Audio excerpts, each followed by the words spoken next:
Direto da redação. E no estado do Rio de Janeiro, o Tribunal de Contas do Estado decidiu bloquear novas operações envolvendo a venda de precatórios no município de Campos dos Goytacazes. A Corte de Contas abriu uma investigação sobre um negócio de 200 milhões realizado no fim da gestão do prefeito Vladimir Garotinho. Para você entender, precatório é dívidas que a prefeitura tem a receber. Então o que está acontecendo é que o prefeito Vladimir Garotinho ele está vendendo essas dívidas, ele vendeu essas dívidas de 200 milhões que a prefeitura tem a receber, ele antecipou isso com um deságio de 60 milhões. Ou seja, a prefeitura ela abriu mão de 60 milhões para embolsar, pegar, receber o dinheiro antecipadamente. Isso levanta suspeitas de prejuízos ao município e um possível impacto no caixa da Previcampos, que é a previdência dos servidores municipais, tendo em vista que parte desse dinheiro ele deveria ou ele deve ser destinado ao caixa da Previcampos. Você vai conferir os detalhes agora na reportagem de Fabrício Cabral. Nos últimos dias da gestão do ex-prefeito Vladimir Garotinho, uma operação envolvendo cerca de 200 milhões em precatórios passou a ser investigada pelo Tribunal de Contas do Estado do Rio de Janeiro. O TSE aceitou uma denúncia e determinou a suspensão de novas operações semelhantes até a análise final do caso. A suspeita de que o município tenha antecipado a venda desses créditos judiciais, recebendo cerca de 140 milhões à vista, mas abrindo mão de aproximadamente 60 milhões em valores futuros. O tribunal quer esclarecimento da prefeitura sobre o cálculo do deságio de 30%, a forma como a operação foi realizada, o destino dos recursos e possíveis impactos no orçamento e na previdência municipal. Um dos pontos de atenção é justamente o fundo previdenciário. O TSE avalia se parte desses recursos deveria ter sido destinado ao equilíbrio do sistema, o que poderia representar até 70 milhões. A defesa da operação foi a necessidade de reforço de caixa, mas dados fiscais citados pelo próprio tribunal indicam que o município teria encerrado o exercício anterior como superávit. Com a denúncia aceita, o processo entra agora em fase de análise técnica. Dependendo das respostas da Prefeitura, o TSE poderá determinar ajuste no uso dos recursos, repasses à Previdência, responsabilização de gestores ou até encaminhar o caso ao Ministério Público. Rapaz, o negócio aí deu ruim. Essa reportagem está no Portal Viu, portalviu.com.br, você confere aí. E é um novo escândalo, né? Considerado um novo escândalo dos precatórios. E isso é um negócio milionário, muito dinheiro, né? Que você tá envolvido. Nós estamos falando não é de 200 mil reais, não é de 20 reais, são de 200 milhões de reais.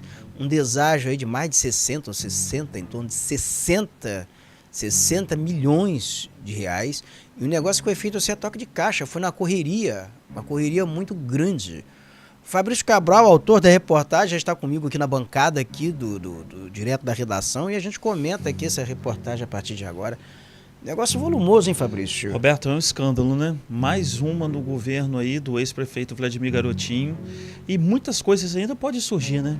Estão acontecendo, né? A população está atenta, eu acho que está tendo um desgaste muito forte depois da saída dele da prefeitura, né, para se candidatar. Ele é pré-candidato a deputado federal, mas esses escândalos aí com certeza mexem no cenário e na vida pública dele. Mexe porque, assim, na verdade, o resultado, a herança do governo do Vladimir Garotinho, os esqueletos, as capivaras, elas vão surgindo, elas vão aparecendo, vai mostrando o volume de endividamentos e o comprometimento de receitas futuras da prefeitura, não é só dívida. Ele deixou dívida e comprometeu receitas futuras, porque precatórios é o que a prefeitura tem a receber no futuro. Então o que a prefeitura tinha a receber, ele vendeu também. E fica estabilizado, isso fica parado, né? Enquanto não resolver isso, outras coisas não podem desenrolar. Não, a questão toda, eu acho que ele já embolsou o dinheiro, já comprometeu isso, já tem um contrato formalizado. O que se impediu é de vender novos precatórios, eu creio, mas o que foi feito, como é que vai desfazer o negócio? Travou. Não tem como. Eu acho que o negócio já foi feito, ele já deve ter até recebido esses 60 milhões referentes a essa venda de precatórios. E as empresas que são especializadas, que compram precatórios, elas compram na bacia das almas. Tem muita gente que tem precatório a receber, que tem dívida a receber com a União, por exemplo. Então as pessoas, elas sabem que vão ficar na fila para receber isso, e é demorado receber. O que essas pessoas fazem? elas vendem isso, um precatório, por exemplo, tem 30 mil a receber, vende por 2 mil, por 3 mil, por 4 mil. Mas é alguém que já está lá com 80 anos, vai levar 30 anos para receber, compensa, acha que compensa vender Ilude, agora. né? A ilusão é isso, ilusão, né? mas vende e se desfaz logo, não vai ficar naquela expectativa de receber. Porque tem isso. Você, quando vence uma ação que você entra contra a União, contra o Estado ou contra o município não te paga imediatamente. Você vai para a fila, você recebe precatório, fica lá na fila esperando até o município pagar, ou o Estado, a União pagar esses precatórios. Eu creio que esses precatórios, eu não sei a origem deles, mas creio que talvez seja da ANP, da Agência Nacional de Petróleo, porque muitos municípios da zona produtora de petróleo, eles têm ações contra a ANP, nessa questão de repasse de royalties, de participação especial. Então tem muitas dívidas que ainda estão até em discussão. São dívidas que nem estão vencidas. Mas às vezes o credor, o cara que vai comprar o precatório, acha, olha, isso aqui é fatura liquidada, a gente consegue vencer isso aqui, em algum momento a gente vai ganhar isso aqui, vai vencer isso daqui. Vai lá e compra o precatório. E depois vende bem, porque tem aceitação no mercado. Muitas empresas compram precatórios, por exemplo, para negociar dívidas tributárias. Você pode negociar dívidas tributárias pagando com precatórios que você tem do governo. Então, mas tem várias... São várias vertentes. Várias vertentes, são várias situações. Então, tem empresas especializadas, tem bancos que sobrevivem, que ganham muito dinheiro vendendo, comprando precatórios a preço muito barato e depois colocando a um preço assim muito mais caro, vendendo a um preço muito mais caro no mercado ou até esperando o momento de receber os precatórios. Porque como é que você também recebe precatório? Esse é o grande detalhe. Por meio de lobby também no governo. Então tem as empresas que fazem lobby internamente, olha, preciso andar aqui, sair dessa fila aqui no precatório aqui. Me dê caminho, me dê direcionamento. Me dê caminhos, abra caminhos, me dê caminhos, vai. Me dê direcionamento. Tem direcionamento. Então tem muita coisa que é por debaixo desse... É assustador, hein? E tem muita gente que negocia isso com as empresas, que são os chamados zangões da administração pública, que recruta a empresa no mercado, e quando a empresa faz esse negócio formidável, com um deságio desse tamanho, que também ganha uma coisinha para engordar o angu da cachorrinha, né? Então tem isso também. Tem os zangõezinhos que ficam no entorno. Eu queria te fazer uma pergunta. Aquelas corrosõezinhas, aquelas coisas enferrujadas que ficam ali no meio. Aí vai lá e panha. Tentando desmontar aquilo ali. Exato. Vai lá. Não, vai corroendo aquelas ferrugenzinhas que ficam ali corroendo, pegando por baixo e consegue corroer, consegue... Vai fazer um mês agora com... Consegue. Vai fazer um mês agora, né, que o prefeito atual, Frederico Paes, assumiu lá a prefeitura de Campos. Qual o balanço você está fazendo aí desse mês? Aí? É muito cedo ainda, né? Tem 2 semanas. Mas pelo que você já viu... Eu acho o seguinte, assim, não é o que eu acho, isso é o que eu vejo. Eu acho que o Frederico ele vai ter um grande desafio pela frente. E começa, porque a administração pública, ela traga você. A agenda de um prefeito na administração pública é algo assim que o cara... Ele não tem tempo de defecar no banheiro, porque é telefone tocando, é todo mundo perturbando. Ele não pode chegar num evento público, que é todo mundo chegando pedindo emprego, é isso, é aquilo, é todo mundo ligando, é todo mundo querendo falar, é adulto. Então, ele perde o sentido, ele perde a vida familiar, ele tem a vida dele sequestrada. Isso é um avião que você pega em pleno voo, ou você, na hora da decolagem, você já toma a rédea da situação. O controle da aeronave, ou você perde o controle da aeronave. O grande risco de Frederico nessa fase inicial, ele não ter mais o controle da aeronave. Por quê? Porque o Frederico ele não tem um grupo dele, um grupo político. Ele está lá com um grupo, quem está administrando com ele ainda é o pessoal que o Vladimir nomeou.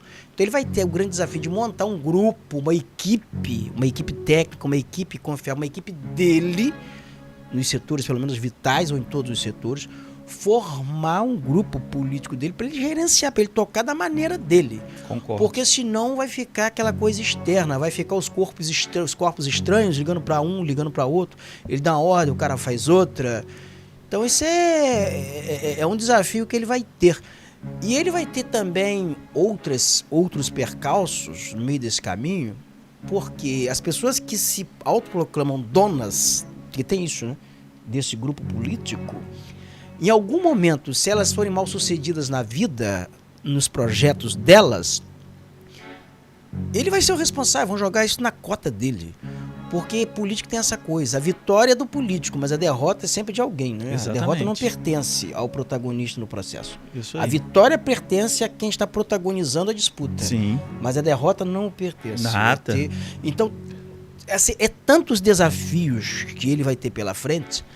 E outra coisa vai ser quando essa relação com a Câmara de Vereadores de Campos esgarçar.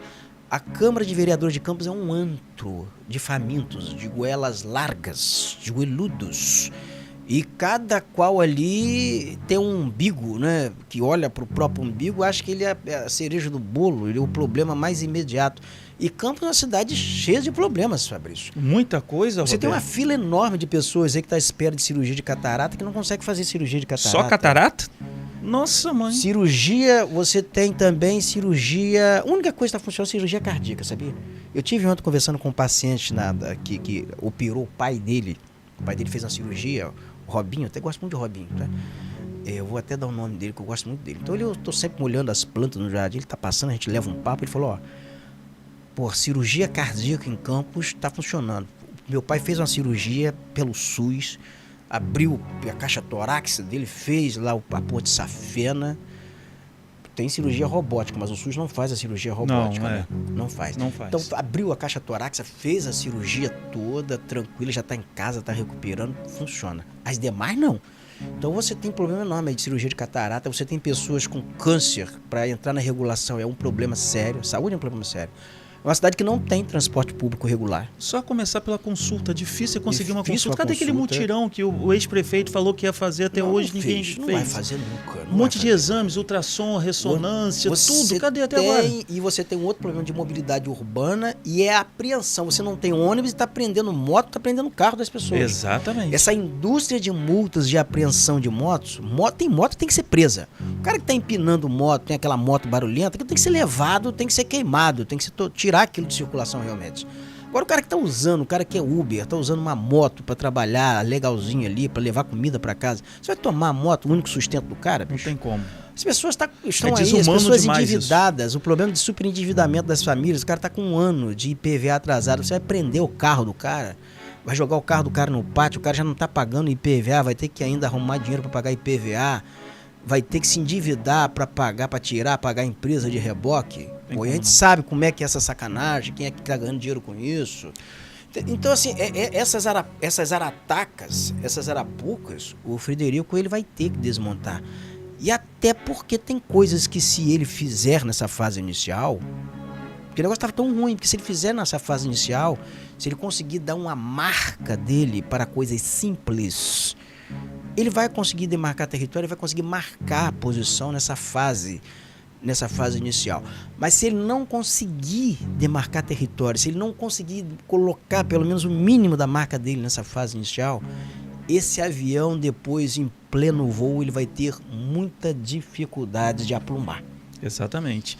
O grande desafio dele, eu acredito, agora vai ser sobre essa redistribuição de royalties, que vai estar marcado para dia 6 de maio, né? Até agora eu não vi nenhuma divulgação, nenhuma campanha da prefeitura. Houve a reunião da Umpetro aí... Não, ele está no Rio. Ele está no Rio? Tá no Mas Rio. tem que divulgar isso, mostrar, ele tem que botar a cara Ele está correndo atrás, está no Rio. Ele e outros prefeitos da zona produtora estão no Rio, estão em reuniões.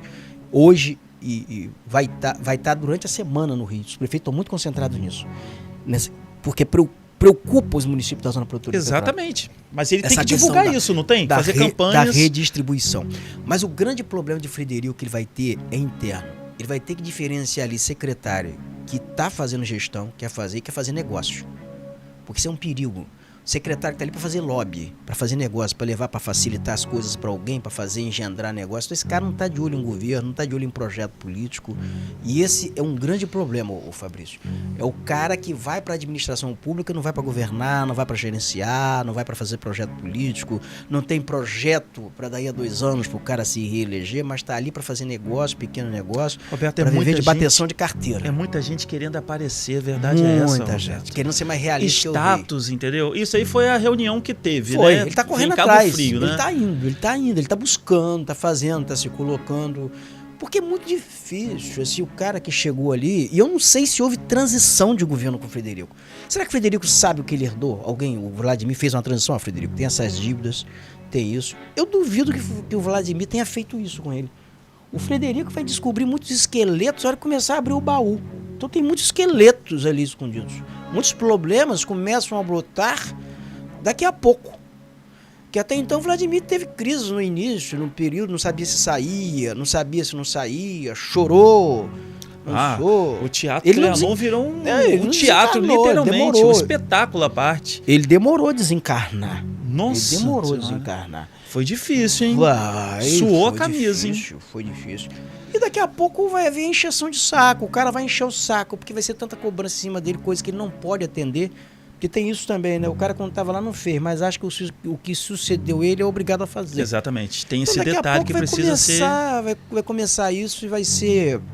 Tem que saber distinguir essa situação aí. Vai ser inevitável, assim, ali na frente, os problemas verdadeiros, eu acho que o Frederico ainda não se defrontou com eles, mas daqui a pouco ele vai se defrontar.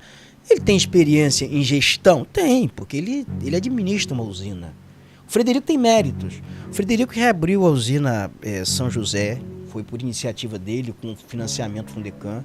O Frederico, ele evitou o fechamento da usina Sapucaia com as articulações dele, com os entendimentos dele. Então ele tem méritos, né? Ele tem conhecimentos. Méritos. Tem. Então se a usina Sapucaia hoje sobrevive, aquilo não fechou ainda, é por mérito, né? Por iniciativa dele. E ele é um cara que, bem ou mal, ali, ele está gerenciando, ele está tocando. Então ele está acostumado a enfrentar determinadas dificuldades. Esse período aí de safra sucroalcooleira sempre teve altos e baixos, ele sempre se defrontou com isso, então ele sempre enfrentou isso.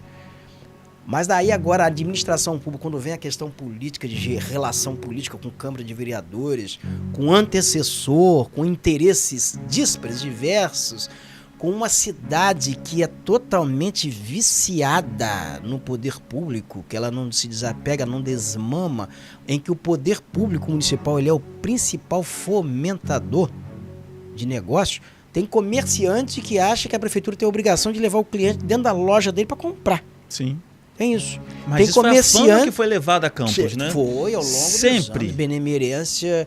E você não vê nessa nova geração de políticos aí alguém com capacidade de mudar isso, de virar a chave, né? Exatamente. Não vê em condições de virar essa chave. É muito caro o prefeito ter paz com o Tribunal de Contas.